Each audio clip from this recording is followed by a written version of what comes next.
Welcome all to Confidently Insecure, the podcast where we're absolutely sure we don't know everything. I am your host, Kelsey, Darragh, and look, we have a new little setup. Oh my gosh, what is this? One camera? Who is this lovely person sitting next to me? Don't be alarmed. I'm introducing her to you right now. She's my good friend who I adore. She is a journalist of the celebs. She knows all their salacious secrets. She's written for, get this, Vanity Motherfucking Fair, New York Times, LA Times, Elle, and Allure, and she is the host of her very own podcast, Uncover Girl, which dissects the most iconic celebrity profiles and hosts salons at the W in Hollywood Hotel. So Hollywood, so bougie, so chic. She is also from New Zealand, which is not, in fact, Australia. It is not. It is not. My dearest friend, my hottest, most talentedest friend, Beatrice Hazlelhurst. Mama, what a fab introduction. Oh my God. Say how you do this for a living. You're very easy to hype. You're very hypeable. I am hyped and horny for this. Good. Let me tell you. I'm wet. I'm slipping off my velvet couch. I was saying you are like one of a very few, I can count on my hand probably, of friends that I made as an adult. It's crazy. I remember the day like it was yesterday. We were Take us back, Beatrice. we were seated at a dinner for a mentalist, no less. Like a magician who reads your mind. Yeah, event. telepathy. For like a brand. And I went by myself. I remember being like, why am I going to this by myself? So brave of you. Thank you. When all of those are just for networking. Yes. I mean, and you're really thrown to the wolves out there. And I kind of remember seeing you and your boyfriend you're with, yes. Chrissy, shout out Chrissy. And I remember being like, they look friendly. Oh, that's kind. Yeah. So I sat down next to you and it was boom, sparks are flying. Kismet. But you know what? It was the environment. Yes. It was the environment to make friendships because it was just so surreal. Yes. I mean, this guy was walking around the room. He was pulling people out and saying, you know, think of your childhood best friend and I will guess their name. Yeah. You were conjuring a name in your mind. Yes. And he was going, Carolina? And you're Carolina? like, I haven't thought about Carolina in 25 years. How the fuck would you know that? How would you know that? And that was the thing, right? It's like, it's not. He was doing things that he couldn't have researched. Like there was no Instagramming or like I don't even think he knew who was going to be there. To be honest. There was 30 people in that room. Yeah. Even if he had known, the cuts were too deep. Like he couldn't have gone back far enough. You know in time. what? Maybe that's why we had such sparks of friendship when we very first met, because we were going through like a collective like miracle. No, it was like trauma. It was like seeing Trauma Jesus. bonding, but Yes. like the opposite of trauma. No, touching God. We were touching God together. It was insane. It makes a lot of sense. And here's the thing about like friendships as adults. And I'm surprised we haven't done an episode on that. We should.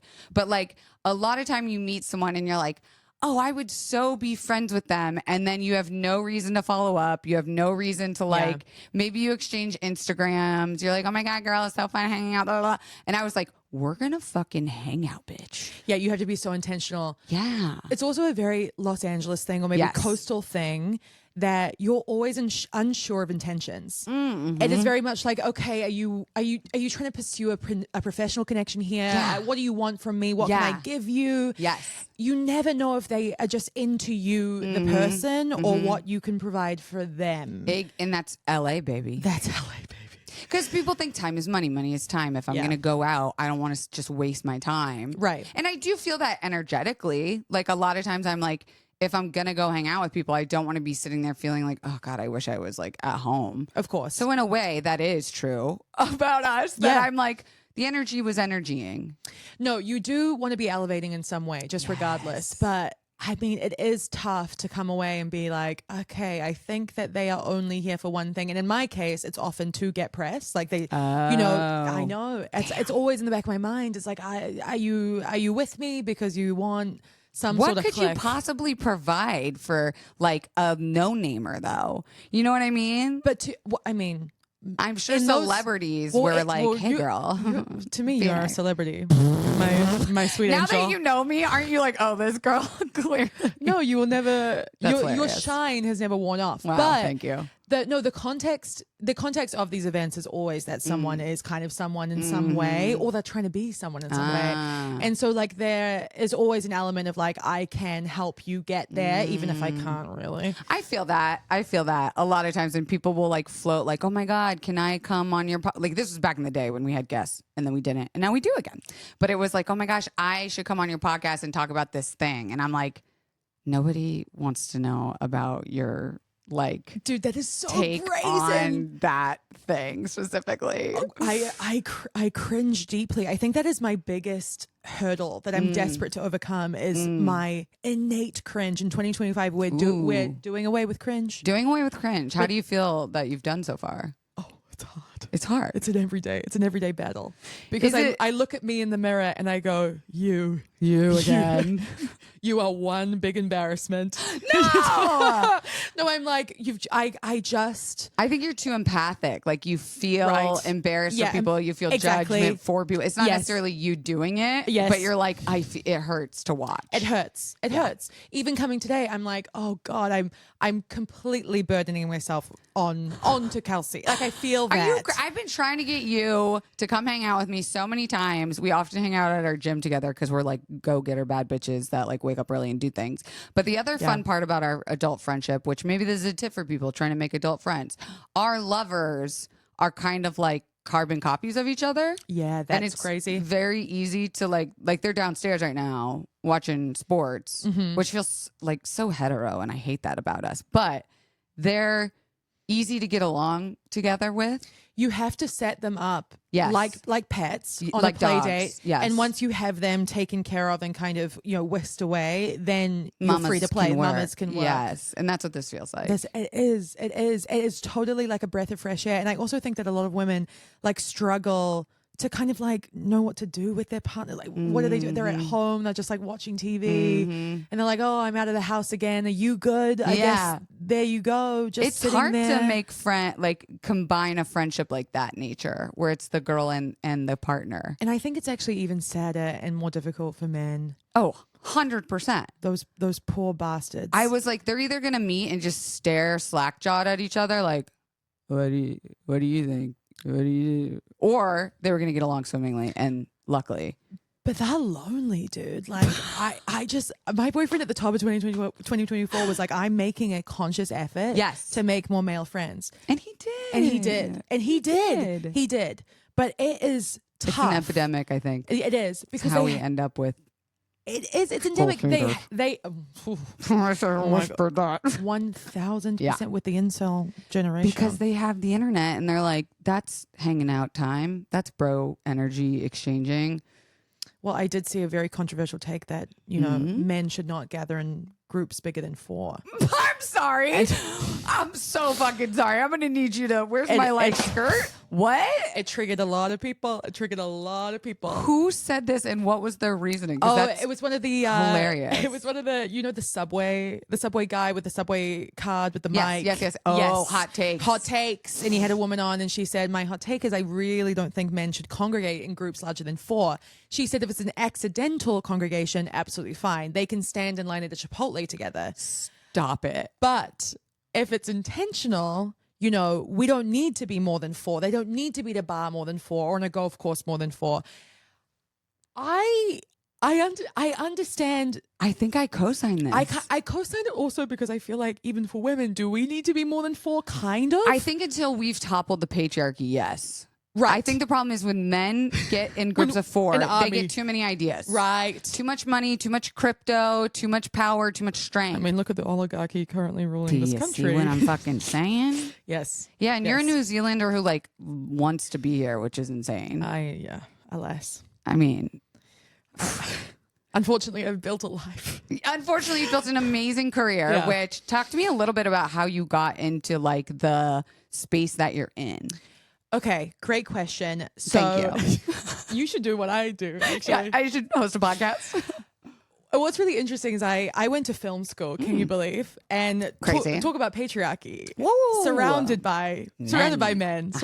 And I realized that pretty quickly that I was going to be a minority there. And while I was there, I started working in magazines. And I wrote a pretty viral article at the time in New Zealand. Do you know any of this? You don't know any of it? I don't think so. Okay, it's quite funny. Tell me now. I was 20 and I was working for the national newspaper. Okay. It's called the New Zealand Herald, and I went full Gonzo style, kind of like undercover. What? On this group of boys that were throwing parties. God, I'm gonna get flayed alive when this comes out. Tell me. This group of boys, they called themselves the Full Timers, and they were throwing parties in the city, and they were using kind of women as like objectifying women in their promotion of these parties. So they were promoters, but like all their, Facebook albums, and this is the time when you were taking club photos.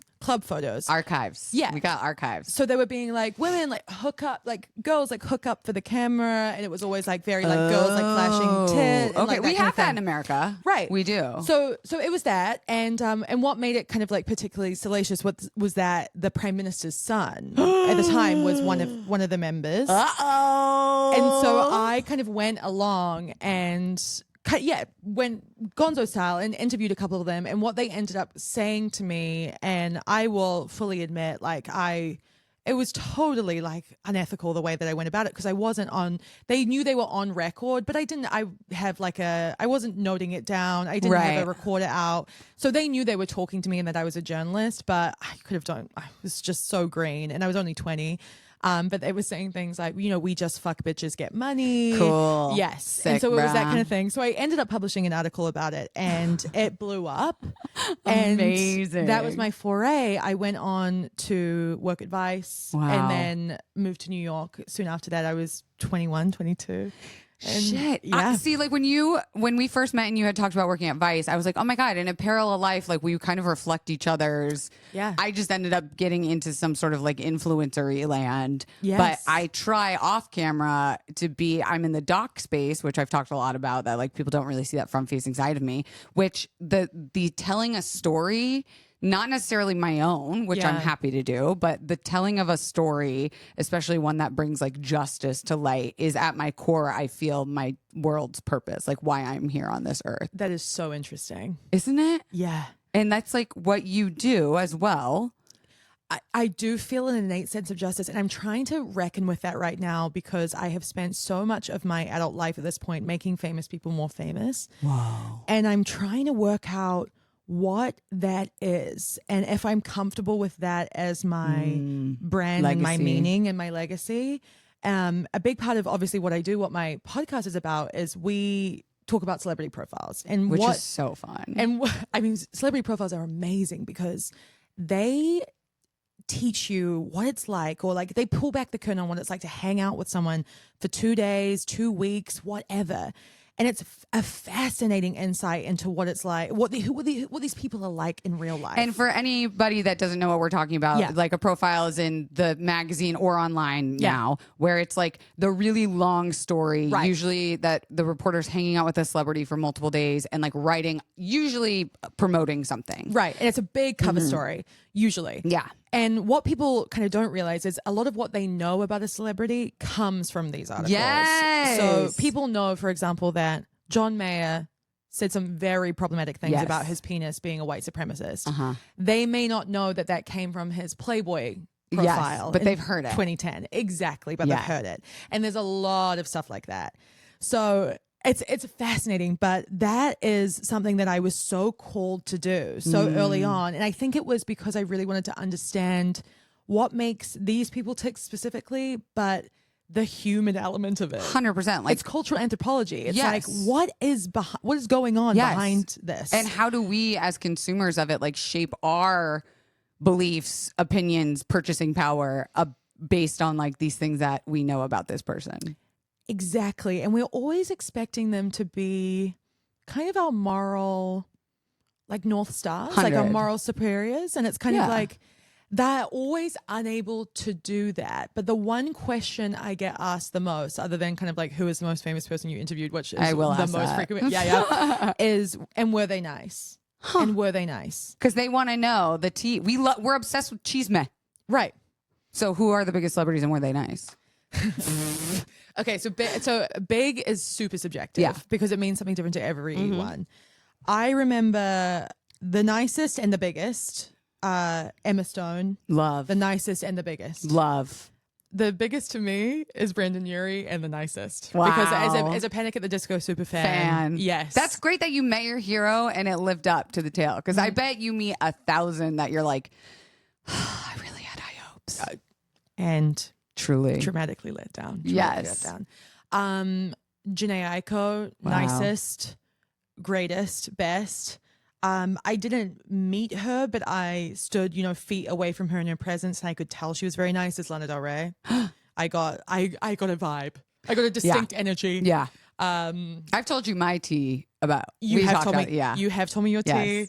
I support everything that woman does. Whatever she wants, I'm here to watch. Chaotic, yes. Yes. And I love that. Yeah. I'm here for it. You've told me you've interviewed like Orlando Bloom. Nicest.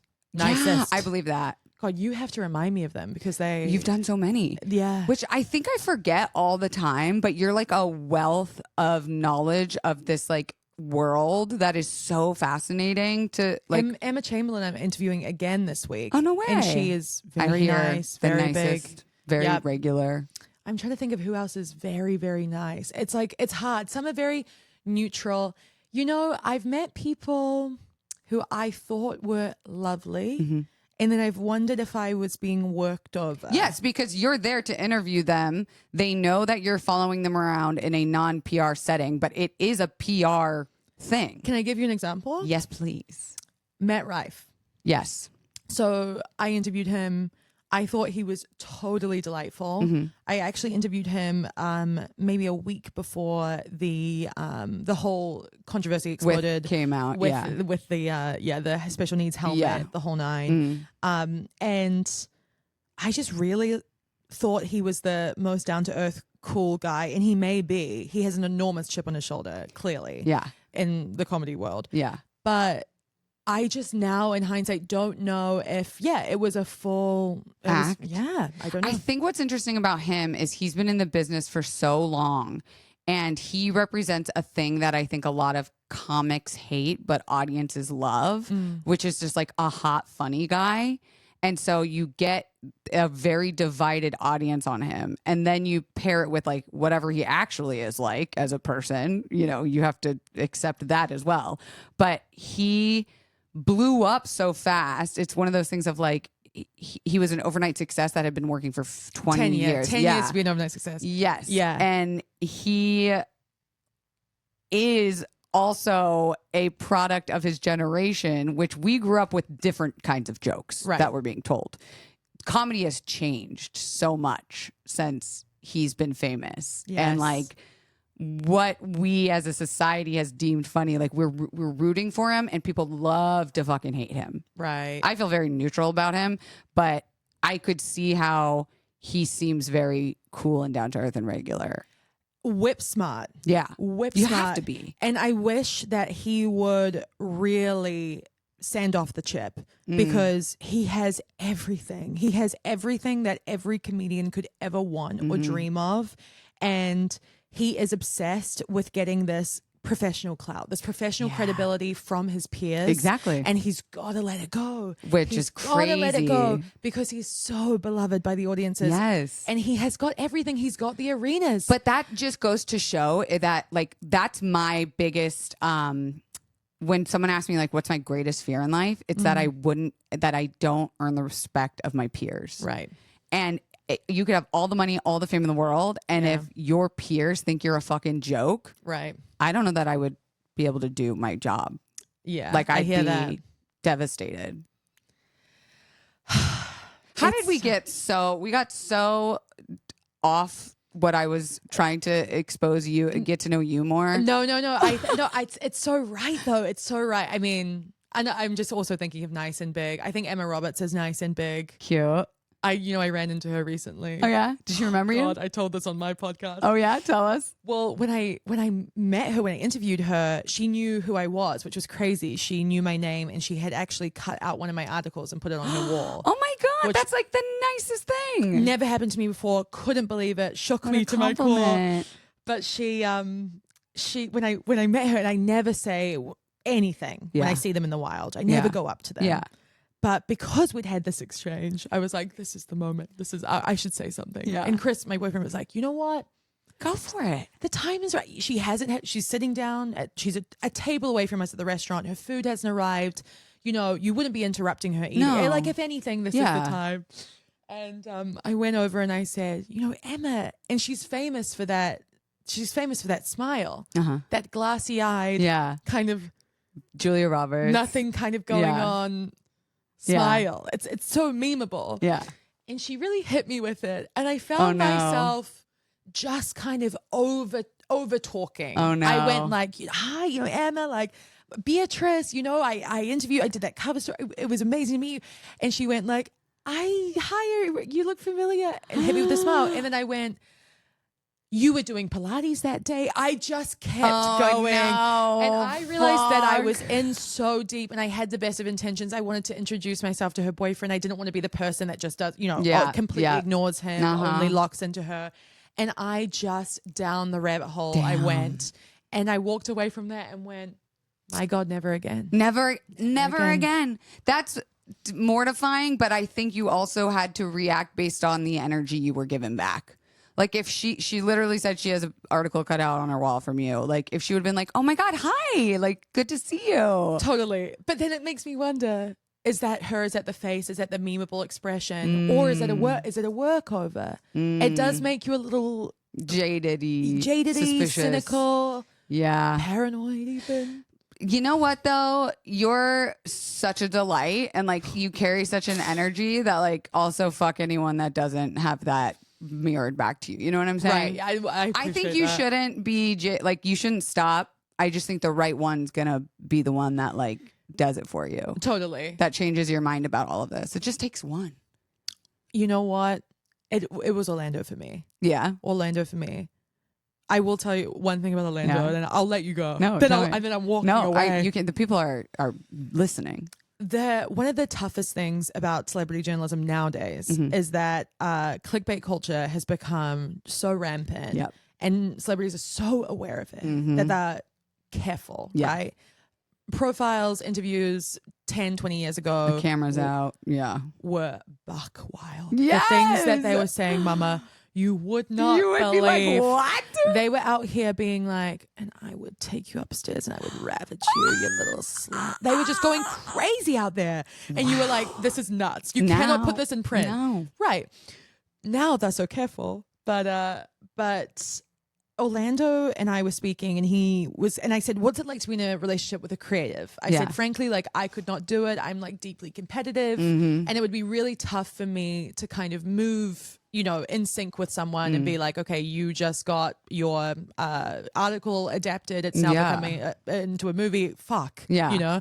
And he said, you know, it is tough. He was like, you know, with me and Katie, like, some days, like, yeah, it's really, really, really difficult. Wow. Actually, we love that honesty. He used 4 reelies. He used 4 reelies. I remember that. He says, really, really, really, really difficult.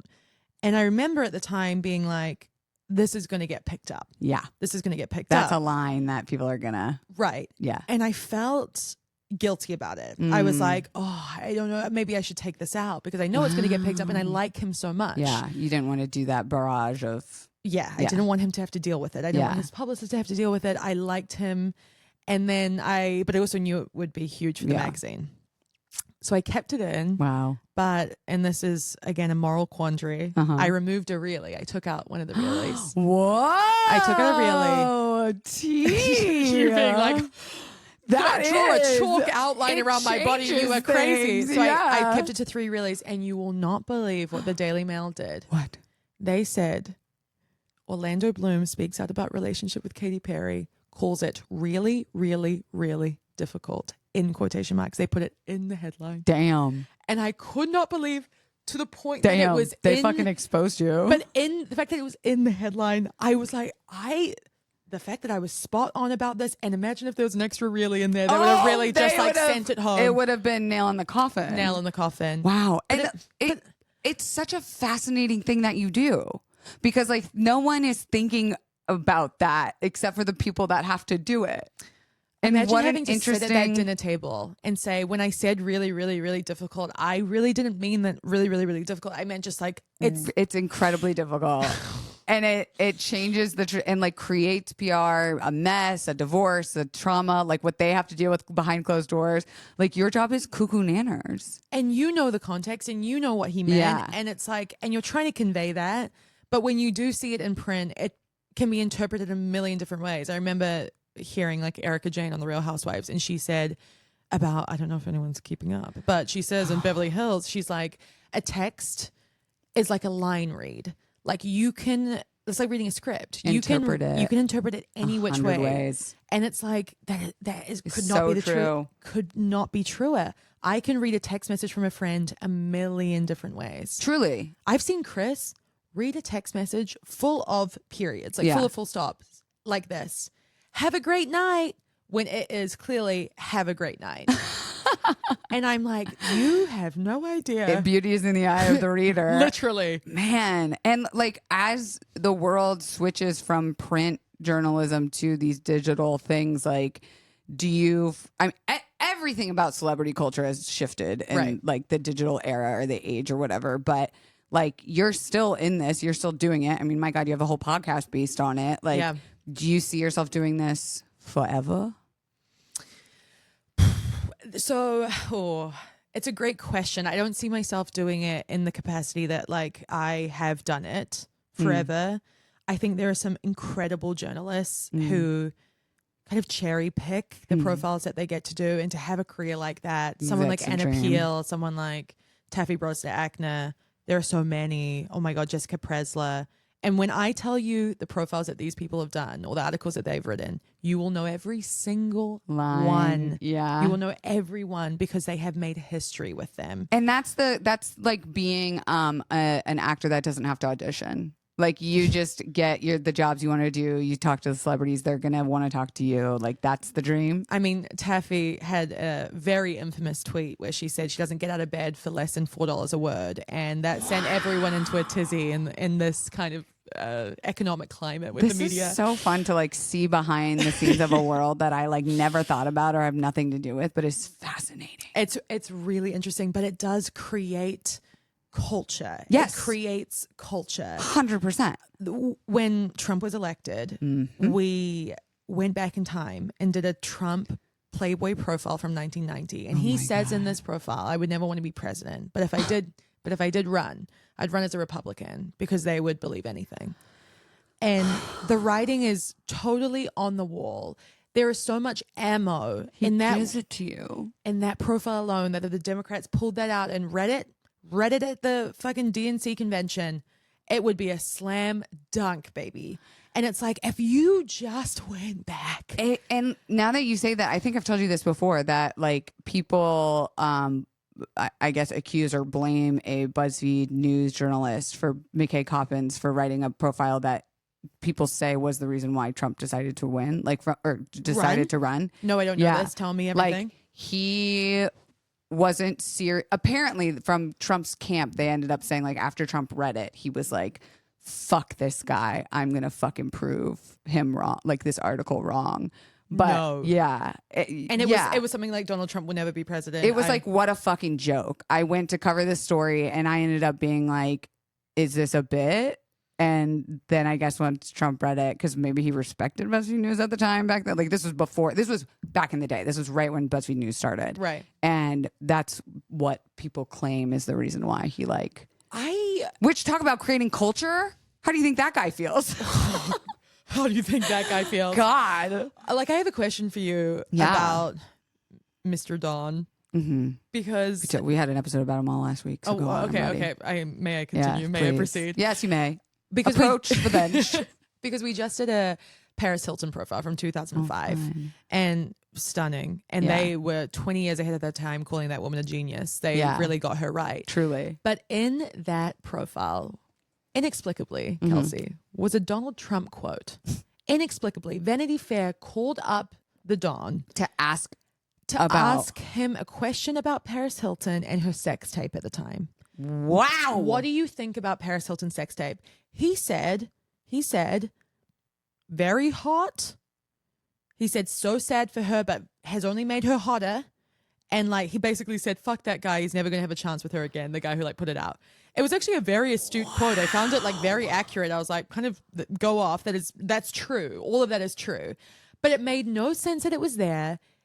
The guy was just so omnipresent in the early 2000s that Vanity Fair could just call him up and be like, hey, what do you think about this pop culture figure? He's essentially a socialite commentary back then. I mean, he's in Sex and the City every other week. He genuinely has always, unfortunately, had his finger on the pulse of pop culture, no matter how like far into it or out of it. But like, he has always been an entertainer at his core.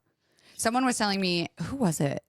My witch friend, my one friend who's a witch, was talking about how there are different kinds of birth charts you can read. And someone was reading Trump's like soul contract is what it's called. Like basically your one duty here on earth. And they were talking about how Trump's soul contract read as whether it was good or bad, he is an agent of chaos. He is meant to that is his sole purpose. And from chaos usually comes either like revolution, tyranny, downfall, uprising, whatever.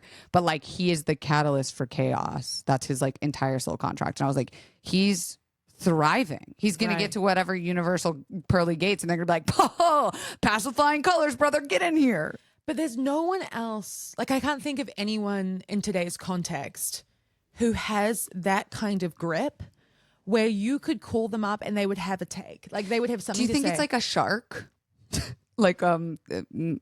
You sharks, like Mark Cuban. Like I'm trying to think of like who has the political, cultural. But here's the thing: if GQ is doing a profile on Timothy Chalamet, are we calling up Mark Cuban? Like, what are we doing here? You know, like who is that person now? And like that is what is so fascinating. And this is not the first time this has happened to us. Really, this is one of many where he just pops up in a profile about Julia Roberts. He paid them. I bet he was paying them to be like, call me for quotes. Maybe. I bet. I didn't even think about that. Tinfoil hat, baby. It's on with this man. Oh my God. I've got some tinfoil hats for you. Oh yeah? They're assembled. Speaking about tinfoil hats, if we don't fucking take a break and go to our topic, we'll talk for fucking ever, which I love. This is key. Fuck all the shit I had written down for this episode. We're going right into it. But confidants, I brought like, obviously, as you can see, the best person in the room to talk about all the tea that is going on with two of the hottest celebs right now, which we will get to right after this break.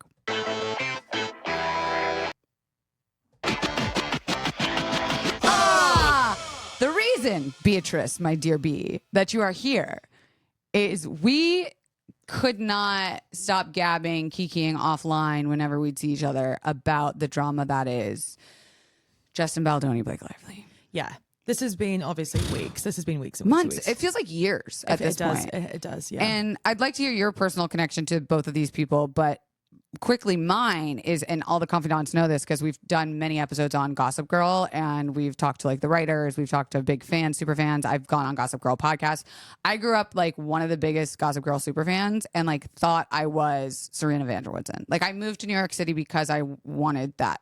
Like I wore headbands, I wore the pea coats. Like I fully loved this woman so deeply. She could do no wrong.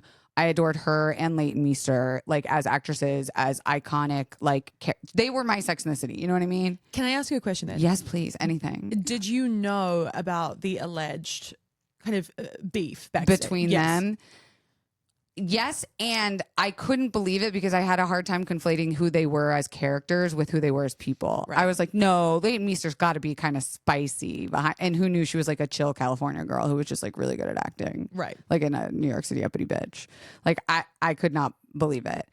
But to the other end of the spectrum with Justin Baldoni, I was always a fan of his advocacy work. I thought he particularly in the restorative justice work, which I made an entire documentary about, we like our dream was to pitch it to his company to have him like lead our project. No and like, way. Yeah, he was always on my list as like, if I could get this film in front of him, I think we could really like change some laws in like the world, because he just to me had gone from the Jane pipeline to like big shot exec. In my mind, he had done a really good job, and I loved him on Jane the Virgin. Yeah, yeah. It wasn't until he started to grow out his hair into a man bun that I started to be You had like, questions. what is your intention with women? Like, Right. why are you so deeply involved? Like, it's like Catholic priest problem. It's a shame. So tell me about your connection. I have no connection to either of the You don't give a celebrities. fuck about it. To the celebrities involved. My connection is to the publicist named in the lawsuit, Melissa Nathan, who I think every celebrity journalist must know in some capacity. Really? Definitely. Give us some examples of why we would know her. Well, you'll know her because she represented Johnny Depp throughout the Amber Heard trial. She's a crisis publicist, which means she is the big guns you call in when shit hits the fan. Yeah. But in my case, I worked with her during the Drake Pusha T scandal. Oh, wow. So Pusha T was in a rap beef with Drake, and during the time outed him for having a son. My God. yes. I forgot about that. Yeah. Like, he was the one who did that. It was 2018, and he name dropped his son Adonis and the woman he had a baby with, who is a French painter, Sophie. And Hot. very. Yeah. And Melissa kind of called me personally and was like, I would love to kind of chat to you about Sophie. And and I remember very clearly, I was going to Abu Dhabi on a travel story, and she contacted me at my hotel room there in the middle of the night. Wow. Like, she's very, very persistent and Get shit done. gets shit done. No matter what that shit may be. 100%. And and what I find interesting here is that talent really don't know oftentimes what a crisis publicist are doing. No. They are like the mummy you call in that's like, shh, baby, I'll take care of it. Close Don't your worry. eyes. Close Take a your nap. eyes. Have a Close your snack. eyes. And I think what's been so funny about watching this case kind of like play out, or not funny, but kind of sad and unsettling and very strange, is like the sexual harassment thing has obviously come to the forefront now and taken center stage. And the smear campaign thing, part of it has really taken a back seat, because it's like, okay, that's kind of understood at this point. That's kind of part of the business. That's part of the business. Yeah. And it did go down for sure that happened, that they set out to really protect Justin by going after Blake, going for the jugular. And now the question at hand is, did or did he not harass Blake Lively on set? So just quickly to go back to the points, in case for some reason you're not caught up. They made a movie together. Things got weird during the press. When the movie was released, fans were calling it out.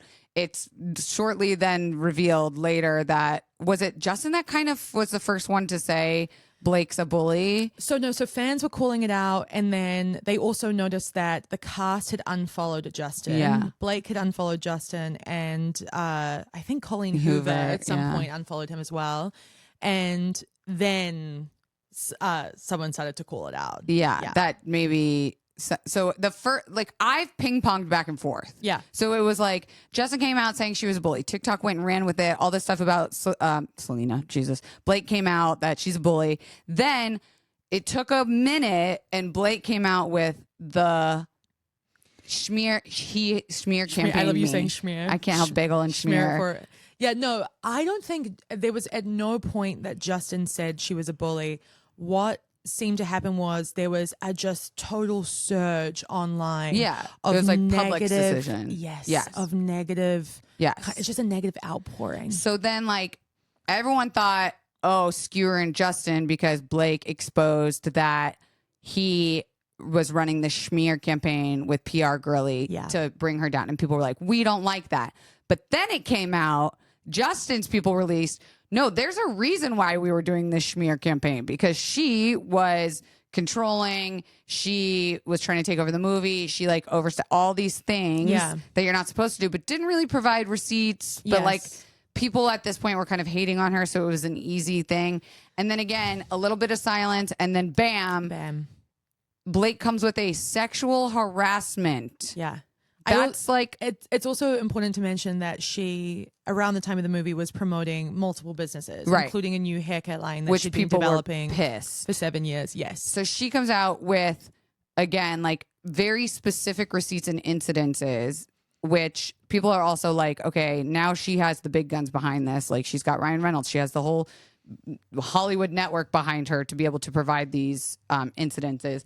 And still, I feel that now he's countersuing. He is. And he's also suing a publication, New York Times, for publishing things. Yes. And at this point, like, what the fuck is going on? Okay. Who is right? How do we even know what's going on? What's Okay. real? Like, what? Yes. Calm my nervous system. Okay, of course. This is Please, mommy, I need a PR crisis manager for this. I'm here. Okay. So when the news hit, which was pre-Christmas, and celebrities, if you're out there, if you can hear me, if you're listening, you gotta stop doing this over Christmas. Everybody thinks like the news is going to be low key. No. And it's not going to get picked up over That's Christmas. But the that is when opposite. it's the opposite. It's when kids are on TikTok. Yes. Yeah. It's when they're logged in. 1000%. Yeah. So what made this so particularly interesting when Blake went public with it is that it wasn't aggregated by the New York Times. It wasn't just picked up by the New York Times or Vanity Fair or what have you. It was released in conjunction with the New York Times. It was formally published by the New York Times. They had a whole video detailing all her allegations. That is a rollout. That is two teams working together in unison to drop a bombshell, right?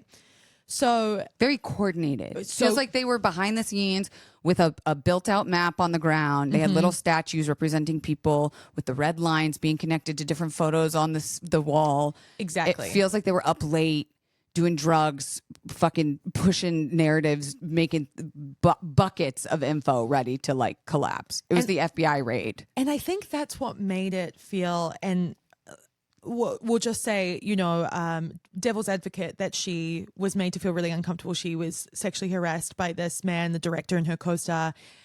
That's what made it feel a little bit icky originally, just because it was like, okay, are you using this moment for a publicity stunt? Because you could have sued him quietly and then everyone could have stumbled across it and picked it up. But instead, all of this was made public. But she said, everybody gonna see this. Yes, the PDFs were made downloadable. The texts were made public for everyone to see, the screenshots.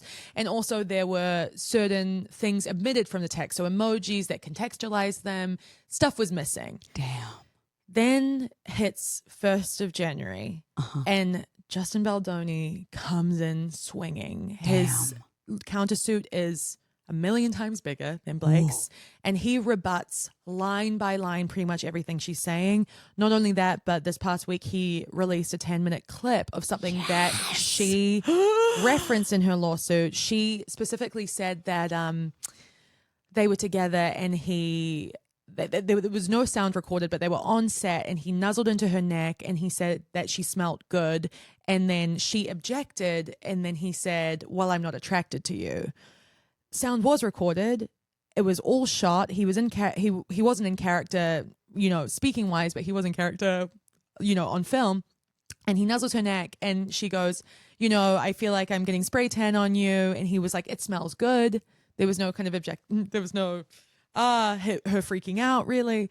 And that was kind of the extent of it. And there was no, I'm not attracted to you, right? No, there was no, in there. I remember that quote specifically. I was waiting for it and I was like, I don't think he said that. No. So there were a lot of inconsistencies just off the board. Just like, it did. Can I say where it weirded me out? Yes. As someone who's acted before, it weirded me out when he was like nuzzling in her and was like, yeah, am I getting cologne on you today? Because I was like, am I getting beard on you? Yeah. I was like, is that character? Because why are you saying it like that? Yeah. He and said, like, am I getting beard on you today? Yeah. Am I getting beard on you today? Meaning like, before she's been like, oh, your beard's all over me when we're like doing this intimacy thing. And I remember just having a moment where as an actor, I wouldn't have known how to act. Right. I wouldn't have known if I was supposed to be like, oh, are we cutting? Well, there's a moment when he cuts, and I think that's what everyone is pointing to the most is that snap. He snaps so fast out of character. It's a cut. Anyway. Yeah. But during the moment where they're supposed to be in love and she's supposed to be playing coy because he's chasing her, he is talking about his wife and how they love to stare in each other's eyes. And it's clearly he's just a very kind of deep, romantic feeler guy. Yeah. And that may make anyone feel a type of way. Yeah. You're like, oh, Jesus. And what I don't understand is a lot of people were commenting back being like, you can tell Blake is in love with him. Like she's got googly eyes. And I was like, I don't think so. I think they were both acting. Yeah. So the Red Stringers have come up with a theory that I think give it because I already know what you're going to say and I love it. I think it's pretty spot on. I think they've nailed it. Bitch. Tell me. It's 2 words. It's Ryan Reynolds. It's Ryan Reynolds. Another man who, in my mind, perfect. Okay. Can do no wrong. Okay.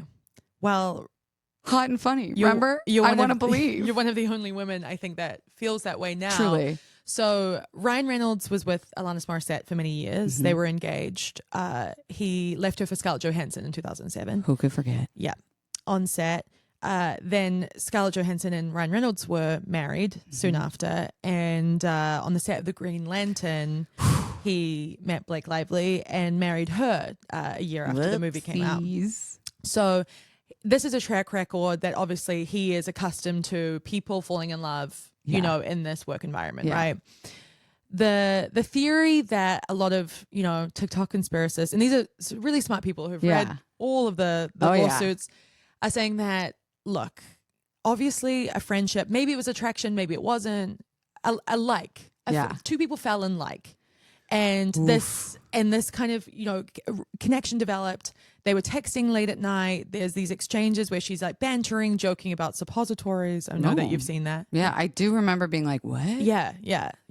So Ryan didn't like what he was smelling. Ryan didn't like what he was smelling. Production assistants have come forward and said that they recall a fight in the trailer.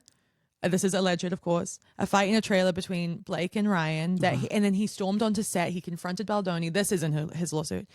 And basically from then on, after him kind of demanding to see the dailies, he inserted himself. He said, I'm going to fucking be here and make sure this shit does not happen again. Yeah. He was rewriting scenes, which Blake unheard of. Yes. And Blake initially said that it was her. She was behind the rewrites. And then she tripped up on a red carpet and said that he my husband. Exactly. And so that is kind of what people have put together, is that this man is perhaps controlling what he had done to so many men by stealing their wives on sets of movies, and was like, not this man bun person gonna take my wife. Yes. And like, my wife. Thanks for bringing up the man bun, because obviously you've seen Deadpool Wolverine and you remember Nice Pool, the character that people think is now based off. Not people. Justin Baldoni alleges was based off him. He's wearing a man bun. He's talking about a woman losing weight after she's pregnant. Oh, this lore goes so much deeper. Yep. Than I was ready for. It's really, really messy. And now, I mean, it's looking like if they go to trial, she's got to have, it's just not looking good for her. I mean, it's looking like she might have to settle, because unless she has some big smoking gun, I'm not sure how they're going to get out of this. And like behind the scenes, how many team members do you think are on each side? How much money do you think is being spent for these things? Like, because at one point I was like, is Justin Baldoni that rich? Like, is someone who like hates Ryan Reynolds funding Justin's like fucking things? Because this is not cheap work that's happening. No. But what's so fascinating about Baldoni is he's clearly got all of the receipts. Yeah. And just this week, Blake Lively and Ryan Reynolds tried to implement a gag order on his lawyer, which was I saw this. So ironic. Because, but weren't they saying that he broke a law? The lawyer broke a law by like talking about something, like trying to sway the press? No, that's just their attempt. It's just their attempt, because he put out the clip and he just keeps uploading screenshots. Shit. But what did they do when they first dropped the lawsuit? What? They uploaded all the screenshots. And they made it public and they released it with the New York Times. And they don't want them doing the same thing. They're taking a play out of their own playbook. How do you think this is going to affect all three of their careers?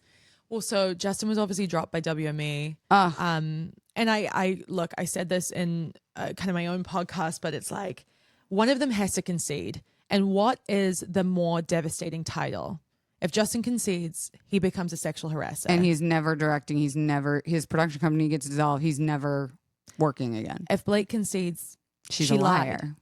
Which I feel like she can come back from. she can come back from because she has the power. She's a woman, which I feel like women already get called that shit. Yeah.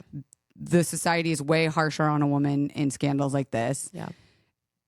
She's got the power, you know, if her and Ryan stay together, she, I think, can come back from being called a liar. And I don't think she would ever publicly say that. I think she would stand on her own 2 feet and she'll still get hired and she'll still buy projects and I think that's the best outcome of this. Colin Hoover deleting her Instagram, Brandon, the other co-star, deleting his statement supporting Blake. They all did? Yeah. Yeah. Fuck, you got so much tea on it. They're all switching sides. It's really, really, really nuts. And I just don't, we're talking about like it ends with us. Like it's looking like it ends with court. It's really insane. It's really, really insane. I just think she got in way too deep. I feel deeply sorry for her. Because Ryan was the one being like, we will put every dollar behind. I think he wanted to take him down. I think he was jealous. I think he probably wanted to take him down. And I think she just kind of got caught up in it. I don't know. It's not good sad. For anybody at this point. No. And the best thing that she could do, and I think is so ironic, is if she really wanted to have done this, I think an incredible profile, her jumping on the cover of Vanity Fair and giving like a deep soul searching interview where she discussed her experience on set and how she wasn't totally comfortable or whatever, that would have hit so hard. Yeah. So much harder than a lawsuit. Yeah. And I think she could have buried him just with that alone. Damn. But this is it's just too much. So as consumers, right? Like, because I've never seen something this diabolical taken from like viewers. Like I've never seen so much commentary. Like I don't really know about like since Johnny Depp Amber Heard, where like there's a lot of people having opinions and like what is there like a right and wrong way to like go about how you feel about this? I mean, so what's so devastating about it is, and I've seen a couple of these takes and I'm trying to steer clear of them, and I hope like the confidants can steer clear of it too. There's this discourse that women lose with this because obviously 99% of the time women are telling the truth about sexual harassment or SA. And, you know, if Blake is proven to be exaggerating, then fuck. Women are losing. Fucked. Yeah. I am choosing to reject that. I'm rejecting that. I think that women, especially powerful women, but women overall, we're all multidimensional. We are not, we contain multitudes. We can lie, we can scheme, we can be manipulative, we can be good, we can be amazing, we can be generalist, we can stand up for each other, but we can also be totally individualist. And to group us together and be like, we all lie or we all tell the truth about sexual assault or harassment or whatever is so reductive. And we shouldn't be looking at it as like a collectivist issue. And I think that's what's so tough, because the patriarchy wants to reduce us to that, wants to reduce us to this like tiny little thing because it's so easy, right? It's so convenient to like act like we're just like out Drama. here being like, oh, shit fuck, starters. he touched me, you know? But it's absolute bullshit. Like I just like we can let it play out how it plays out and let it have no kind of effect on being like a woman hater being from a woman. this. Yes. I feel like that's like the best energy to remind the confidants and end on, because I love how you brought it back to like the core of the issue, which is like, remember this movie was about like SA and DV, and like remember how this toxic whole thing relationships has like toxic relationships surpassed, it's like has fucked up the whole messaging, and like that's why you're here, is to bring it back to us. So Beatrice, like you have to come back, I love you, because this was unbelievable. It's so good, and I need more discourse around your thoughts on this culture. And like the next time something juicy happens, you're gonna be the first person to call. Where can people find you, and where can they find more of your work? And like if they like this kind of context and your takes, which I love, where can they find you? Oh my God, you can follow me at Beatrice Hazlelhurst, but go listen to Uncover Girl. Find us on Instagram at Uncover Girl Podcast. You won't regret it. No, it's you fucking won't. good stuff. Yeah. If you like this, imagine the research and the deep dives they do on this shit. Oh, man. And I've been to one of your salons at the W. It is fun. Oh, love you. It is really fun to dissect it, like what it means about the overarching human race and blah, blah, blah. Listen, it's gossip for smart people. Pop culture. Pop culture is cultural anthropology. Oh, we all took a course here today. Yeah. Taught by Professor Hazlelhurst. Thank you for your service. Love you guys. Confidants, we'll see you next week. Bye-bye.